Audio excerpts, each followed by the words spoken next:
Hi, Fashion Dolls. It is finally Friday, January 17th, and welcome to an all new episode. It feels so great to be back.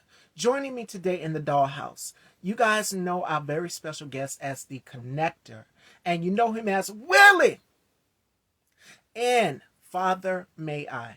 I'm super excited to welcome our very special guest here in the dollhouse, and I hope you guys are too.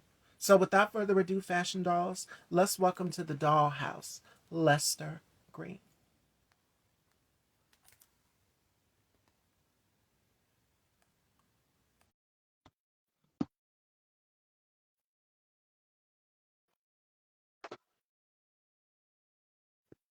What's up? Hello, How you hello. doing?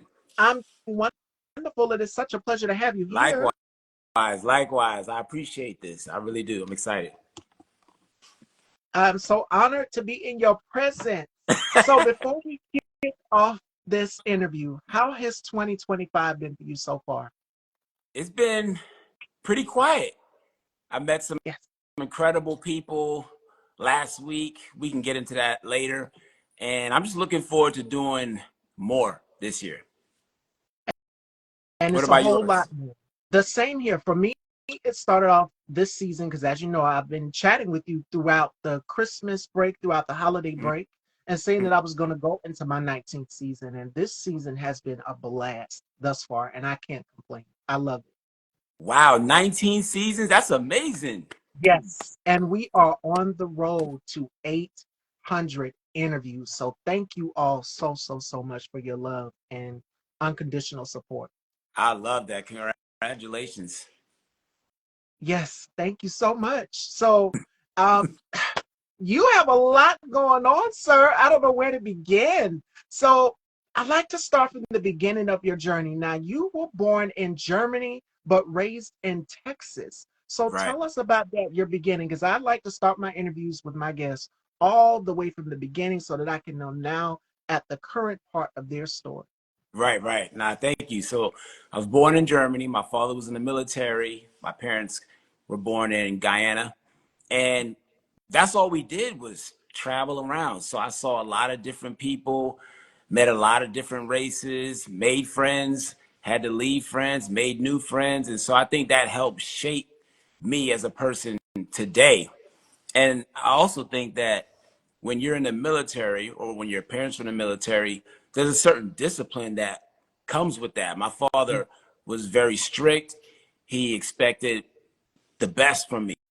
So in terms of going to school and getting good grades, I always had to excel at that. And I'm so glad that he pushed me because now I'm definitely an overachiever in a good way. And look at you now. You are an award winning actor. And you have a background in English and journalism as well too. You Yeah. went to Queens College, so tell us a little bit about that. Okay. I see you doing your homework over there. Always.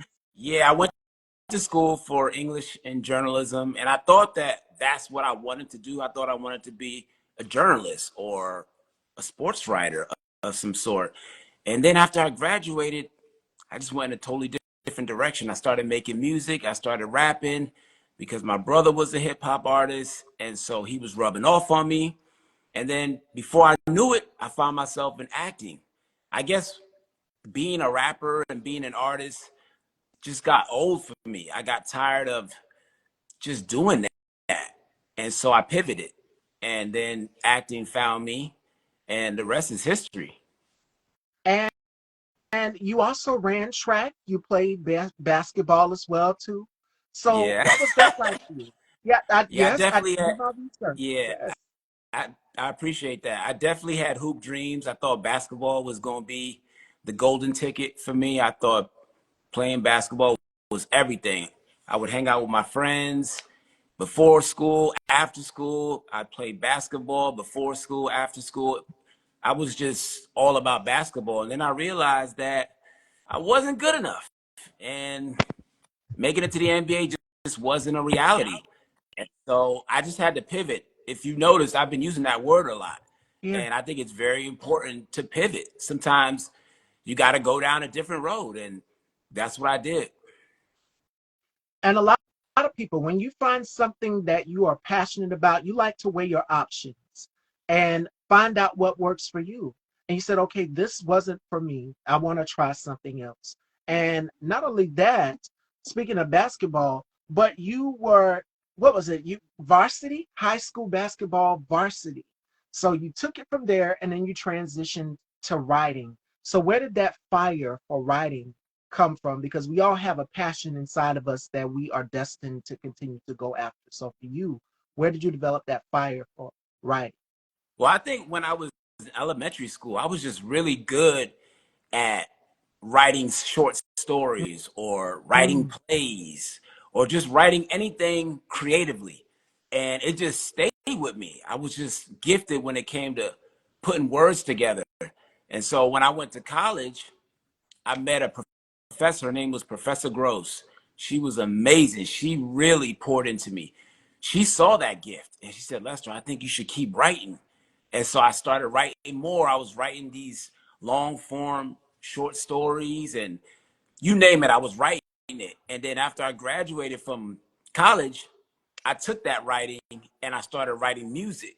So that's how the music started. And then from the music, I went to acting. And I think now that I'm an actor, because I was such a good writer, because I am a good writer, it helps in terms of my delivery. It helps in terms of my understanding scripts and knowing what a good script looks like, knowing what works and what doesn't work, and knowing how to break down scripts and knowing how to break down words. So all of that training in my past has helped me now today.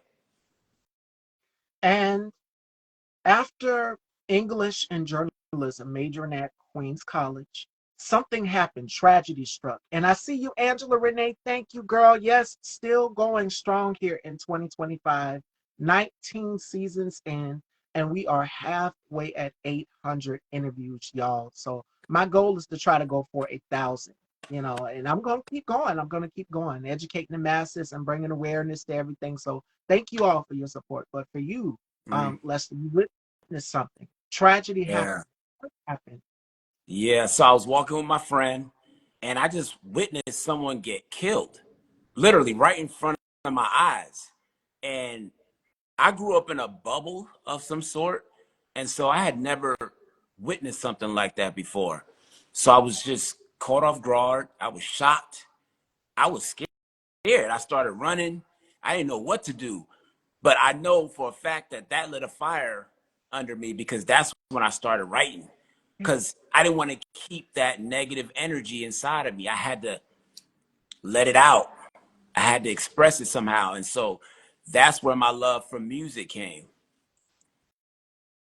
And after that, you released since then 4 rap albums. Am Yeah. I correct? So just from seeing that tragedy, and I've interviewed a lot of music artists here on this platform, and I tell them all the time that when you write or when you give us music, you give us something that people can relate to. And I quote the great Nina Simone all the time. An artist's job is to reflect the times. So if you see tragedy or trauma, you write about it, you put it in your music. And that is therapeutic once you do it. So for you going in the studio, recording, what was that feeling like for you to be able to put everything that you've witnessed, all of the tragedy, all of the trauma, all of your highs, your lows, all of that into your music? What was the studio sessions like I recording? think you said it for me. It was therapeutic. I felt like I was talking to a shrink. I felt like I was talking to a therapist. I was able to just let it all out. And honestly, some of my best songs came from experiences like that. And I think even with my acting, when I play certain roles, I'm Really? channeling I'm channeling certain experiences from my past. And I think that's what helps the overall performance. And it just becomes natural to you. It's like a weight has been lifted because you see something, and most of the time we're afraid to react out of fear. So we're like, how can I put this out here? How can I say this? How can I word this to the people? Mm-hmm. And once you're doing it, people get heed to it, and it's powerful. The message impacts everyone because it's inside the music. And just us putting on a song can bring back a certain memory. It can bring back a certain time period for us. So for you, acting, fast forward to acting, you began auditioning and booking roles in student films. So for you, learning that at a young age, what was that like for you to get into your core? Because now you fast forward, you went from the writing to now the music to now the acting. Yeah, so I remember my first acting gig. It was with a director named Ricky Waymer for a film called The Lost. And I Ooh. remember going in there for the role and I killed it. I knew that I did a good job. They wanted me to play a tough guy, some gangster. So I delivered a great performance in my mind, right? And then as I was leaving the audition room, the director, Ricky Waymer, called me back. He said, "Hey, that was great. How long have you been acting?" I said, "This is my first time auditioning for anything. I'm new." And just like that, he gave me that role. I booked that role. And I just remember how I felt after I booked it. I felt so empowered. I felt confident. I felt like I can do anything. I almost felt like I could book every and any role. And obviously, you can't book everything. So that was a reality check for me at some point. But it was just a great feeling. And look at you now. Look at you Right. now. Role after role after role. You've played a plethora of characters. And one of them I just shouted out, Willie, Father May I. We'll talk to that. You've had something happen since then after the film. When someone you had death threats sent to Oh, you. I'd yeah. read somewhere in an interview. So we'll get to that. But Hmm. my next question for you is, what's one moment that you will forever cherish throughout your career? One moment. So I What's remember, a moment in your career that you will forever cherish? I think graduating from college, because Mm, none of my brothers had graduated from college. None of them even went to college. So I was a first time college graduate in my family. And to me, that was everything. And I didn't think that I could do it simply because after high school, I was done with school. I just felt like mm. I needed a break. And I said, you know what? Let me give myself 4 more years. Let me push myself. Let me see what I can do. And I took it a step further. And next thing you know, went to college, got my degree, and it just made all the difference for me. A lot of people underestimate the power of confidence and feeling confident. And graduating from college just gave me that confidence that, hey, Lester, you can do any and everything. And since then, speaking of motivating yourself, how would you Mhm. define self worth? In your own words, how would you define self worth? Well, I have a book out called Act Like You Love Yourself. So to me, Mm, self worth is just loving yourself unconditionally, flaws and everything. I love you. Let me just tell you why I love you, Miss Stevie. I think that you are amazing. You have a great energy. You are always so positive. I'm always reading your posts on social media. And I want to find out, how did you get that confidence? How did you get that self love? through my mom. My mom has always been the rock of my family. My mom and my grandmother. It's like I'm surrounded by powerful Black women, and they just rub off on me. So I have to give credit to my mother, who is a Libra, by the way, and she is stubborn, if you know most Libras. But I Yeah. give credit to my mother. My mother's always been an influence in my life. My grandmother as well too, who is living at 80 years, 80 years of life and living, and she has the spirit of a 20-year-old. So I'm Wow. thankful for these two women. These women are the backbone and the vessel that keep me going, that give me life, that make me host this platform. So I do it for my grandmother, my all the women in my family are surrounded by amazing, powerful Black people. So yeah. Amen to that. You're doing a great job. Keep it up. Seriously. So if it seems as though I'm so she's like the homegirl, or either she's like, okay, she's relatable, that's why. And then I'm from South Carolina. So it's all of us. We have that warm, welcoming spirit. I just seen T Miles in here. And I was Yeah, telling him my that when we guy. did our interview. I told him that. I said, that's just the Southern hospitality in us down here in South Carolina. You know, It's a very small town, but we're very friendly. We're very welcoming. My mother always told me, she said, as you get in this business, don't ever get a big head. Stay humble. So you won't ever see me get a big head or just, I guess that's why I'm so relatable, Lester, because people love me that much because I'm so down to earth. I don't act as if I'm better than anybody or anything. Yeah. Yeah. And where'd you get your sense of style from? Fashion. You Well, seem to really know how to dress and put on. um, Um, I read a lot of fashion magazines and then I just pull, and do my own thing from there. I don't try to copy or duplicate anybody. I see inspiration. A lot of designers that I watch, Yves Saint Laurent, Terry Mugler, Coco Chanel, who's another one? Oscar de la Renta, Bill Blaze. It's so many, just to name a few. I try to embody all of those designers through my dressing. I watch a lot of fashion shows. New York Fashion Week, they just posted the lineup of Black designers. So I'm always staying ahead and thinking ahead on what's current for each season. The girl group In Vogue is one of my biggest style inspirations. Um, I love Beyonce's style. I love Rihanna. I love Grace Jones. I mean, I pull from different eras Yeah. of fashion from the 60s to the 50s, Marilyn Monroe, Rita Hayworth, you know, I try to embody all of that through my dressing. So that's where I get my sense of style. Yeah. You're doing it. You're doing it. And then our first lady, Michelle Obama, I would be remiss if Can't we forget didn't about get her. her. Today is her 61st birthday. And when I tell you she embodies class, grace, elegance, style, Madam Vice President Kamala Harris is another one. They walk in swagged out and they command the room. So I said, okay, you have to change. I have something in my room called a wall of women.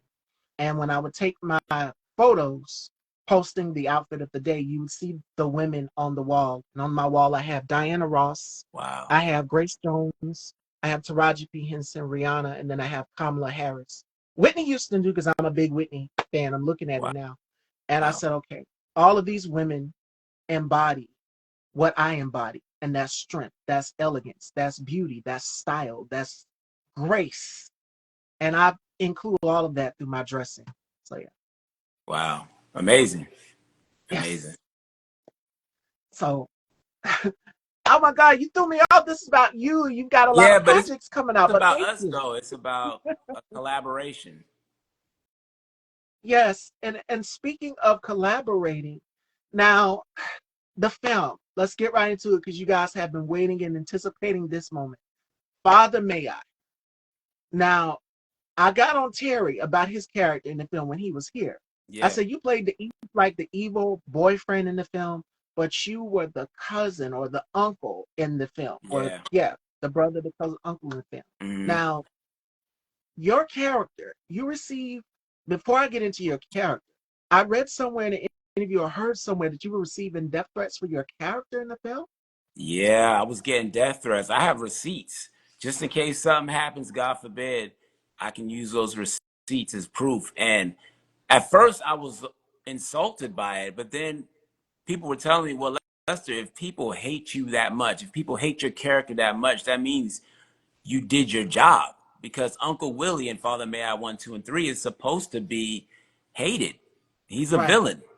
But what people don't understand is that he was traumatized as a kid. He was Mm, sexually molested by his mom. And so he's acting out based off of what happened to him. So it goes deeper than just what you see on the surface. absolutely. But I just, And I was, good. go ahead. I'm sorry. No, no, no. And I just wanted to give Terry and Dr. Maya all the credit in the world because I remember when they came to me and they said, Lester, we have confidence that you can play this role. And I doubted myself because I had never played a character like that. And so just the fact that they believed in me, that gave me the belief to play the character, Uncle Willie. Channeling this character, how difficult was it for you to get in character on set? Because I know a lot of actors that do method acting, and they Yeah. it's difficult for them to get into character. because sometimes you take the character home with you. I think it was Kiki Palmer. She said something. She played a role of a pimp, and when it came time to get off set, what was so funny is she brought the character home. She was talking just like her character. So it's Yeah. just like you have to unplug and differentiate the two. I am no longer Uncle Willie. I am Yeah. less, and I think that might have been a part of the situation with the death threats. You have to differentiate the two. I even asked Terry the same question too, because I told Terry, if you go back and look at our interview, Hmm. I said, do you always play these villainous characters? Because your character has to have the last hurrah, the last laugh, the last something. He's coming back for payback. Yeah. And even when he was in the film, like he played the evil, abusive Yeah. boyfriend in the film, if you've watched from the Clarence. beginning. Hmm. Yes.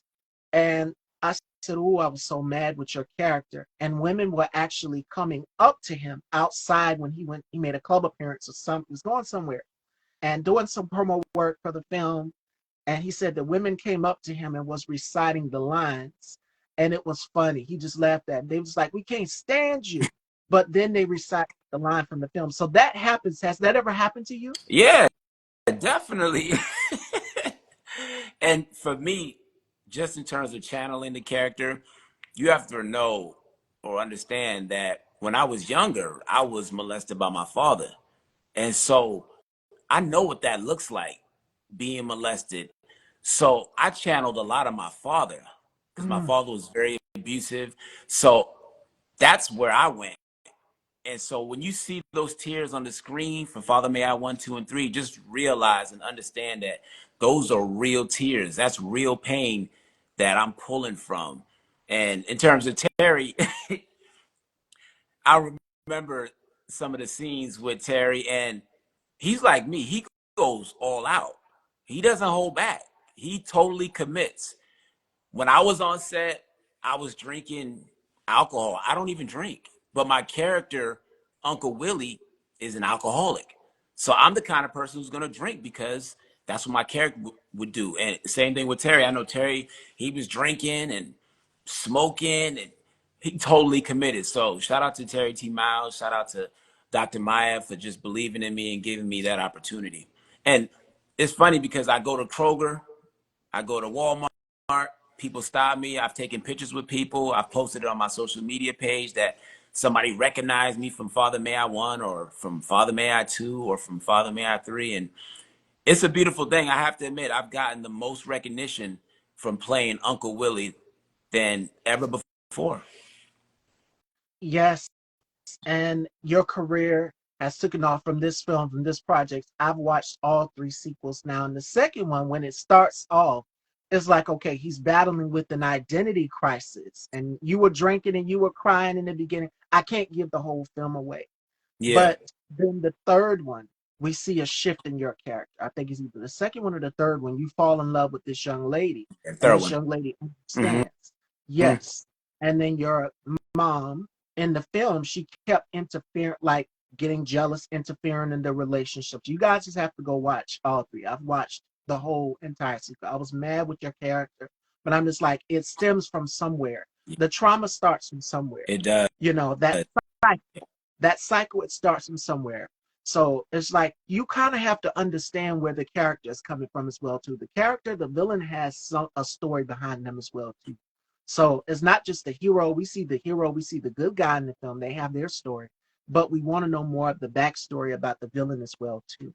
And you showcase that. You have range, and I think it Yeah, was Taraji P Henson. I always quote Taraji because I'm a big Taraji fan, and I was telling Terry that when she said this in one of her interviews. She said, I'm not going to do it if it doesn't scare me. And she was referring to her role as Cookie on Empire. She says, I love challenges. So I'm not going to be everybody's favorite. I'm not going to be everybody's main character in the film. yeah. Somebody's going to hate me in the long run, but they're going Mm. to realize why this character did what they did. There's always a backstory, a hidden Yes. backstory. I agree. I love that. Well said. Well said. And those are the kind of roles that I want to play. I want to really challenge myself. I really want to play characters that nobody wants to play.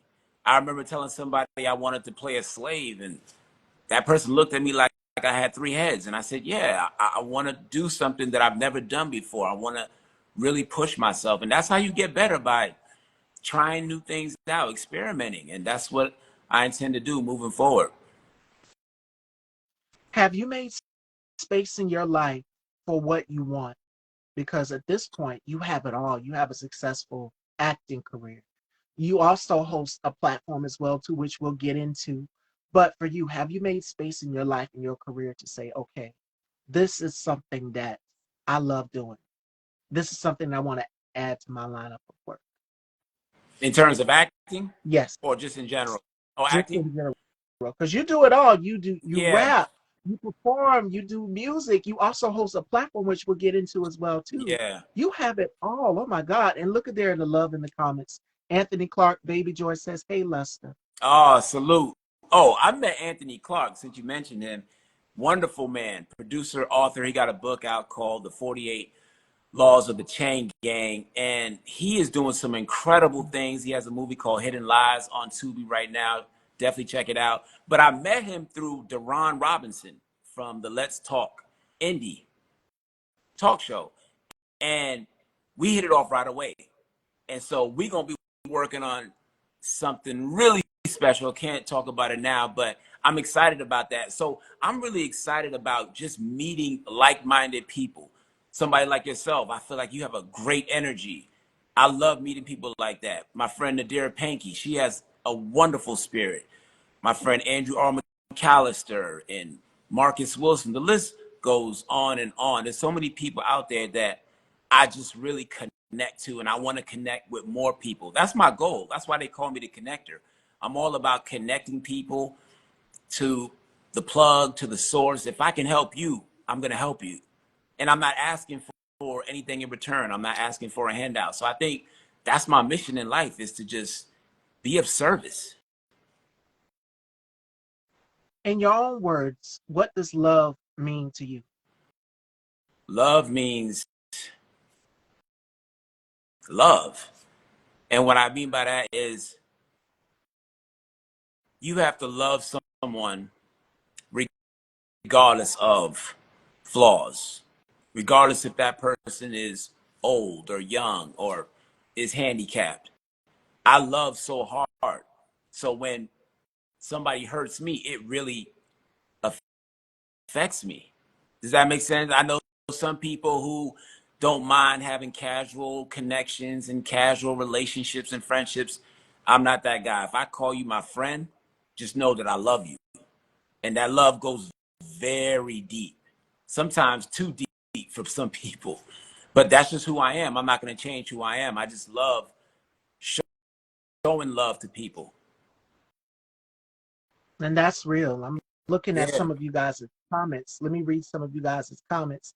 Hi, Terry T. Salute Miles. to Lester T is definitely, Miles. yes, That's he my guy says, right there. Lester, Lester is definitely one of the biggest stars in the making and truly easy to work with. Yo, And Baby Joyce says she do. I can tell.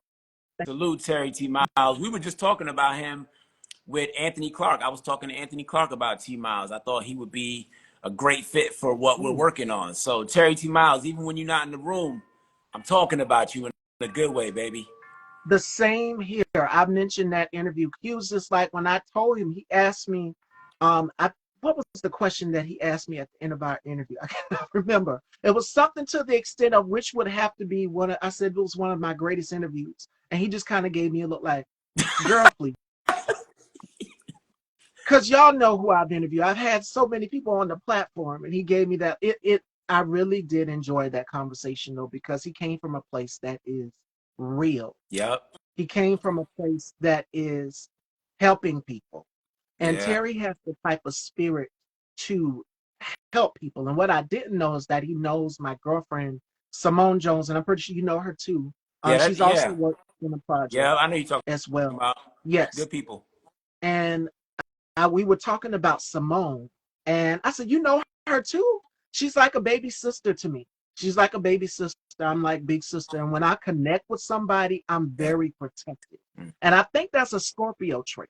And yeah, we not wrapped too tight in certain places, but we're very protective. We're very protective over our loved ones Oh, over our yeah. significant others. And I would never forget the day I was telling him how I met her. And from there on, we just became friends. Like, that's my homegirl. That is Oh, my baby. So I text her. She texts me back. And it was one day I texted her something. I said, Simone, I'm scared at what's coming. And she was like, you don't have to fear nobody but God. Those were her exact words. So sweet. wow. The same for Terry.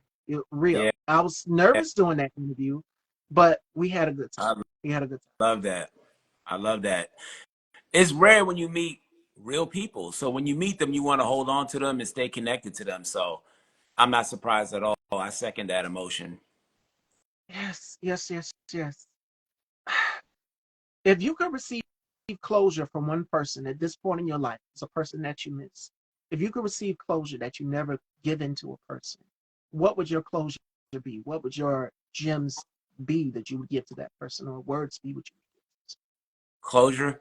Well, I don't know if this is going to answer your question, but I do have a friend named Damien would? who I grew up with. We went to school together. And I just remember not telling him about who I am, right? I didn't tell him that I was gay, didn't come out to him until I started college. And I remember telling him, thinking, okay, he's going to be okay with it. We're adults now. I'm pretty sure he can handle it. It's not something that's too uncommon. People come out gay all the time. So Yeah. I told him and my other close friends, and my other friends were okay with it, but he wasn't. And I was really shocked. And he cut me off. And I just remember that feeling. It really hurt me because this is somebody I grew up with. I knew his mother. I went to his hospital, or I went to the hospital to see him when his back was giving him problems. I was always there for him. So when he wasn't there for me, I was a little shocked. And so today, I'm over it. But of course, I'll never forget. And so ultimately, I hope that at some point we can reconnect, even if we're not as close as we once were. Maybe we can at least be cordial because I love that guy like a brother. So I would just ask that you show a little grace because it's a tough world out there. And we need each other more than ever. I'm gonna say this: we need each other more than ever. We need to be organized and forming communities as Black people. All of us, we need to be supporting one another. And I truly, genuinely, y'all don't even know me. I'm just a little girl from South Carolina, and y'all decided to come on my platform for me interviewing Terry and Lester and Michael and show me so much love, shower me with so much love. Didn't care about anything. And I'm trying not to cry because I don't want to mess up my Yeah. makeup. But Yeah. but I just want to say from the bottom of my heart, thank y'all Black people for showing up for me as a Black woman in this community. Thank y'all so much for showing up for me because I surely will show up in return for each and every one of us. I love us for real, Yeah. and that is real. We're So, just giving it back to you. You're putting it out there in the universe and we're just giving it back to you. So you deserve it and more. and I so gratefully appreciate it. Just like you didn't even know. You didn't know who was Miss Stevie, who was Styled by Stevie. Because I've had people ask that question, what's the flyers up or whatever. And then when they see it, they just like, wow, enamored. So I thank y'all. So again, I can't thank y'all so much. But on to a lighter note, because I'm not trying to cry. Once you Polly, start crying, I'm gonna start crying. I'm telling you right now. That's the actor in me. That's mm, I'm receiving all of this love. I'm just taking it all in. And I'm giving it back to y'all in return. So I can't thank y'all enough. Y'all are just amazing. Thank y'all. Like, really, for real. I truly do. Now, on to another note here. Polly, Love, and Peach City 2. And I seen the trailer for it. I seen the cast members. I've interviewed one of your cast members, Michael. Michael is a trip. Yes, I can't interview. Sorry, guys. it's Sorry. all good. I love it. Yeah, I was saying, Michael, Michael I've James, a interviewed one trip. of your cast Yeah, members, Michael Michael, and James. this was during the Christmas holidays before we headed into the new year. Yeah, And Michael is a trip. And then also in the cast as well too, you have Rico Cassadine as well. So yeah. this is gonna be one of the hottest casts ever for this project. So, Polly Love and Peach Silly, tell us about this project and what we can expect from, because I've seen the trailer and Oh it is. yeah, Polly Love and Peach City 2. It should be dropping this month on Tubi, so definitely check that out. And I just know that Dr. Maya put that together. And just imagine going to a baby shower and all hell breaks loose. You got people sleeping with all different people, and you got drama, you got violence, you got love, you got lust, you got lies, deceit. It all happens at the baby shower. So stay tuned. My character is Marcus, and I'm a fire starter. So I don't know the main core group. So I come in new. Nobody really knows me except Sasha Love. Salute to Sasha Love and her character. And I'm just trying to stir up trouble anywhere I can find it. I just want to see the drama and eat popcorn while I watch it. So that's my character, Marcus. So definitely check it out when it drops. And I'm excited about it. It's going to be really good. I know Al did a great job being the first AD. Salute to Omar Soto. He shot the film. And salute to Yachty on the sound and Chris and Josh and the whole team. They did a great job. And not only that, but it's a stark contrast from Uncle Willie to now see you as this Yeah. character, a Yeah. completely, totally different arena. Yeah. So where there's a group camaraderie, it's more so not like a family thing, but it's a group camaraderie. Yes. Couples. I was telling Terry, even with Swap Out, a lot of secrets was revealed. Yep. BFF, a lot of secrets was revealed and poured out in the film. Yeah. Tit for Tat, all of them secrets were revealed. So I can't wait to see the sequel to this one. Yeah. Now, I'm going to ask you this question because I know that I've seen you behind the scenes clown and goof around. What is Rico like on set? Because Rico is funny. I know what Michael is like because I've Yeah. interviewed him.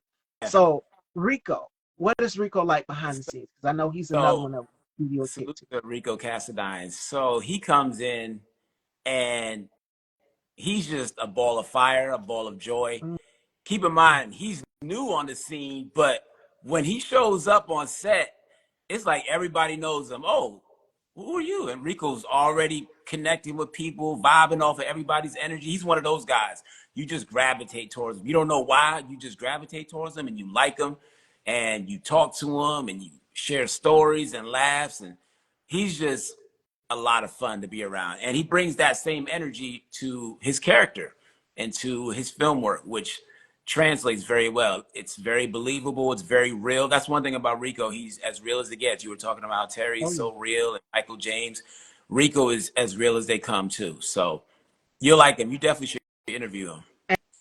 And he's super talented. I've known Rico for a minute, and it's like we reconnected. We lost touch, but I feel great that we're now reconnected.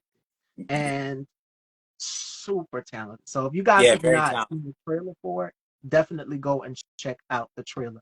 Yeah. Now, another thing people don't know about you is you also host a platform as well too, and it is Out on the Front Lines, which is on iHeartRadio. So tell us a little bit about that.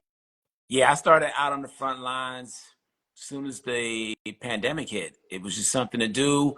I was driving buses out here in Atlanta and I felt like I was out on the front lines. So I just took that title and started a podcast show. I started interviewing Emmy winners, Emmy winning producers rather, and it just took off.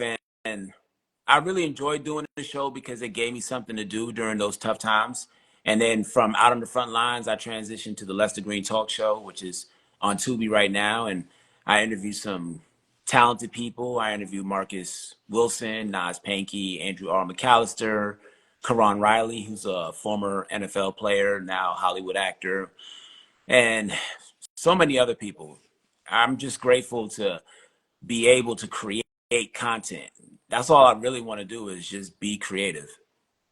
And that's what it's about. And you said during the pandemic, listen, 2021 for a lot of us as creatives, as actors, as anybody, a lot of us, we were trying to re strategize, refocus because it was like everything was shut down. I can remember those days where how we're doing these interviews now were how we were doing them back in 2021. Yeah. And for a lot of people, it's just like, even as it pertained to the acting side, doing auditions, you had to send yourself audition tapes. You Yeah. couldn't go in person how we could now, how everything is open back up now. Complete contrast and difference from 2021 to now. Yeah. What did you do during that time? Were you still doing your show? I don't remember. The same thing. And at the time, I had co-hosts. I was like, I can't do this alone. I drive myself crazy because it's just like, I want to be out in the world. I want to be able to go out here and network and shop with my friends and family. But we could only have to do it at a certain amount of number. And I remember when the stores were running out of stuff. So doing this same thing how we're doing now, but it wasn't just me. I had co-hosts at the time. So yeah. Wow. Salute to you. I'm glad we pushed through that. That was really tough. That was really E- tough. Some, did you lose Even any friends or family members? not really, but my brother and his girlfriend caught it. And I was just like, oh my God, Jesus. Uh, And they had to go in quarantine. So, yeah, that was okay. all after they took a trip to Florida and they came back. And I said, oh, I know what that means. They're quarantined in the room. Hmm. So, luckily for me, I didn't get it. Good. I was OCD mode. Everywhere I go, I had to sanitize my purse, sanitize everything. I don't care if it was a makeup brush. I was scared. If it dropped on the ground, I was like, okay. It was gone to the garbage. Yeah, I don't blame. I am a complete OCD everything. And I think because my brother served in the military. You said your father served in the military. My dad served in the military as well, my uncle and my brother. And when I tell you, I think my brother has rubbed off on me because everything has to be neat. I don't care if it's a shampoo bottle, if it's eyeshadow, I don't care what it is, everything has to be neat. For him, if it's one drop of water around the sink, it's going he gonna come wipe it up. Hmm. So I think it's rubbed off on me. But other than that, we got through it. We don't have to worry about it no more. We got through it, and we're gonna get through this one too. Yeah, definitely. Yeah, my brothers were in the military too. What branch was your father in? Well, he served in the The Marines, so Marines. My brother too. And my okay. yeah. Yeah, that was tough. Did you ever think about joining the military? I never have. But during high school, I know a lot of people because they come out there to our Yeah, schools the and recruit. ask us what is going to be your Yes. career path or recruit. So I said, no, this is not for me. Yeah. Yes. And we didn't have a fashion program at our school, so I just took up regular art where we would sketch. And then from there, we now have career programs where you can go after a career, whether it's early childhood development, if you want to open your own daycare or be a pediatrician and work with children, law enforcement. What was the other program? Um, Automotives and technology. And then you had cosmetology. And can you guys guess which one I took? Cosmetology. Yes. And I love it. And I got my license. I got my license. I just renewed. And I posted something in my stories not too long ago. So I did my class actually while I was doing this platform. Yeah. That's That, awesome. that week I had a bunch of interviews and the class was on a Sunday. So I'm just like, okay, I gotta regroup, center myself, focus, and study for this class. And so I renewed this year, January 2nd, and got my license. What was it? Yesterday I got my license. Wow. And yeah, every class, never missed a date. And I called state board. My hours are still good. But there is a backstory to it. I didn't actually get my license the first try. Now I did pass one part of what is it? You got the practical and then you got the theory. Hands on, where you go inside and it's like you're not sitting next to your classmates. You know how they do it at state board when you go to state board Mhm. or whatever. They have you seated at a different table with other people, and you might have one or two of your classmates next to you. And so we had to go in there and do everything that our beauty school instructor taught us to do. And then the theory part is where you go in there and it's like you're in these cubicles. And y'all know how they do. Other people could be going for to become an electrician or a different career field of barbering. And they have us in these cubicles. And then outside they have like a little monitor where they take a picture of you, once you're done completing the exam. First time I remember crying all the way back after taking the exam because I didn't pass the first try. But I went back a second time. My father said, you going back and you going to take that test. Because you know how military fathers are. They like, oh, okay, you going to go back and you going to take the test. And he paid for me to take that test. I went back the second time, me and my girlfriend. And we studied all the way there. I got in the room. And it was like a walk on the park for me, a walk on the beach for me, y'all. And then I came out and the lady was printing off my scores because they take a picture of, and she said, you passed.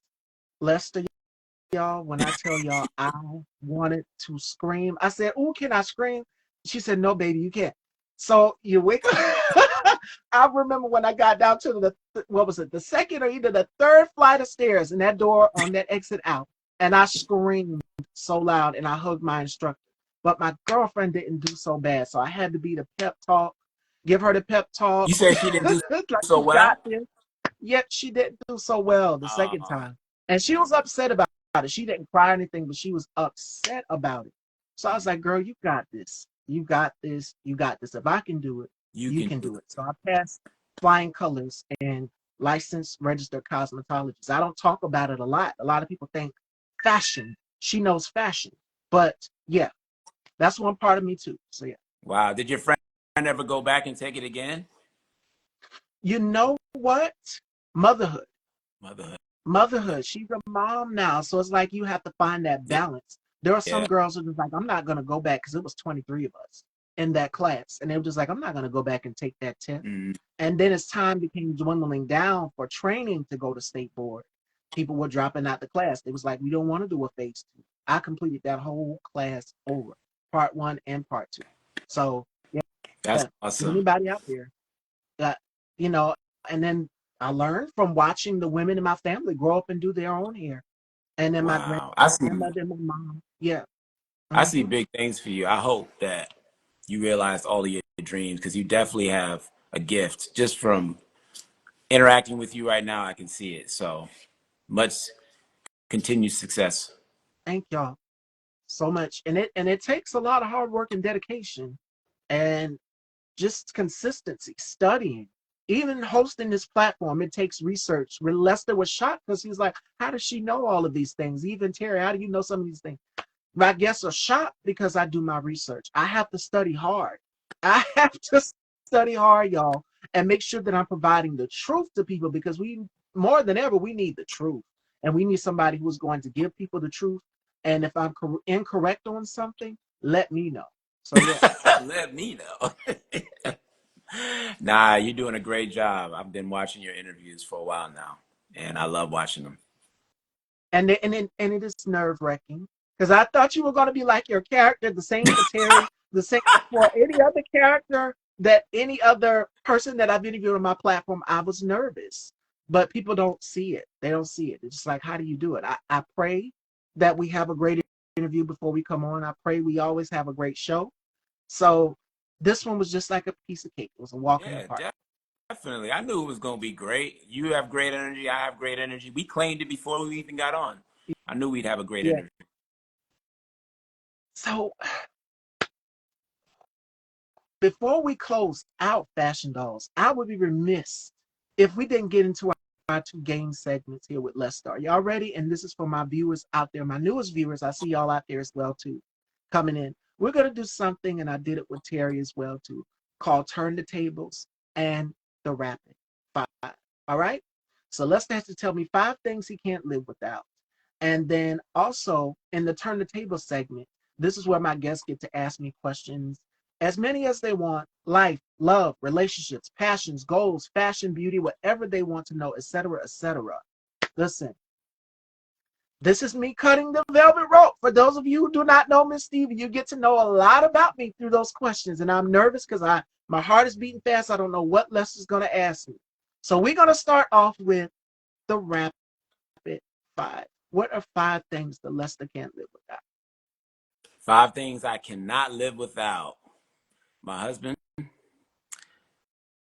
my heart, because from my Mm, heart comes my art, my best friend, Nadira Panky, mm. my adopted son, and last but not least, my phone. I need my phone. At the same here, everything is in our phone. My mom is old fashioned. I think it's rubbed off on me too. Where we have the little, y'all know the little weekly planner books you just throw in your purse and your book bag or whatever. I have a bunch of those. I don't know what it is. I love to write. I'm always writing stuff down. But now you can put it in your phone. So I do the same thing too. I put my appointments in there. All right. My heart is beating fast for this next segment because Mm-hmm. Lester also hosts a platform too, and I have been interviewed on other platforms. Mm-hmm. And when I tell you, it's like, you know what they say, it's no fun till the rabbits got the gun. I'm in the hot seat right now. So let me pass this on down to Lester, and Lester is going to ask me some questions in a segment I like to call Turn the Tables. And for my newest viewers out here, you get to know a little bit about me through Lester's questioning. All right? So Okay. we're going to pass it on down to Lester. And Lester's going to ask me as many questions as he wants to know. All right. Take it away.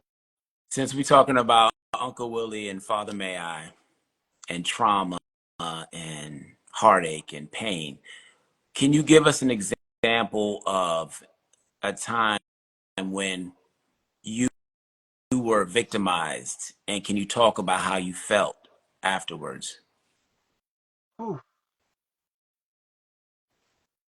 a time where I was victimized. Oh, I would just say this because I said this in my interview with Marcos Luis. Okay. Um, there's one family member in particular didn't really physically assault me, but it's a mental thing. There's different forms of abuse out here. And for me, it was a mental thing where it's just like you're trying to please this person. If anybody knows this and you totally can relate to it, where it's like you got one family member and it's just like, I have four brothers, two sisters. And you're always the one trying to, you see the attention that the other children are getting, but you're treated as the outcast or the oddball out. I mean, that's my case. One family member in particular made me feel that way. And I must say now, in 31 years of living in my life, that person no longer has control over me. And it scares them. It scares them. And it's still to this day, you're trying to please this person and make them happy. And it's just like, it won't work. Give it up. My mother's proud of me. And I remember as a young child always going home and showing, hey, I passed on my test. I made an A on my test. And I would show it to them and they just like, that's good, Steve. And then I would show it to my grandmother or my mom or any of my uncles in the family. They so proud of me.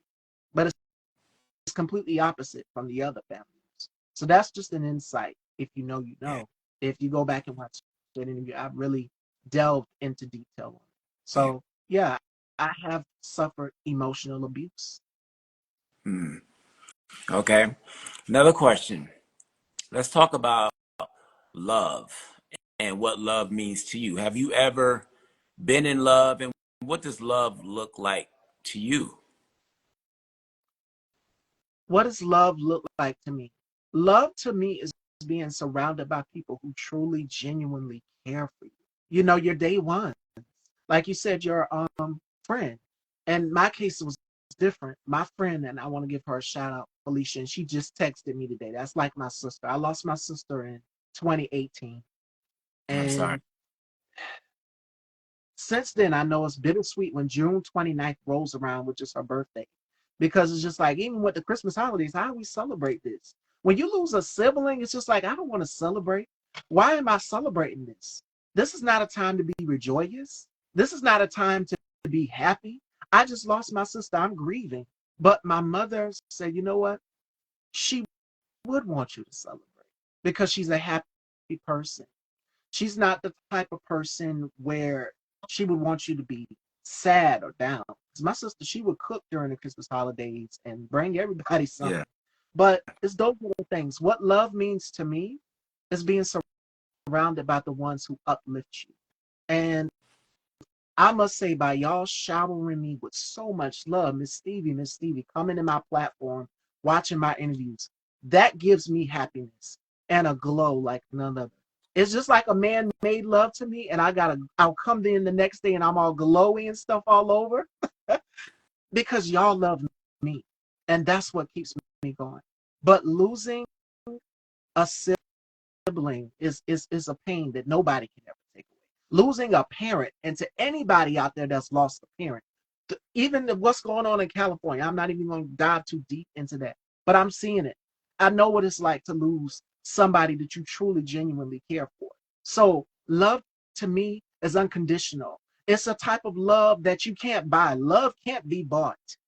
It's unbreakable. And that is a bond between a mother and their child, or a sibling and their other siblings, their brothers, their sisters. And so for me, I'm thankful and blessed to be here, to be alive, to see 31 years of life through everything that I've encountered, endured. I've hurt people, I've done things in my past. But now, as a woman, I'm willing to take full accountability to say, I love these people.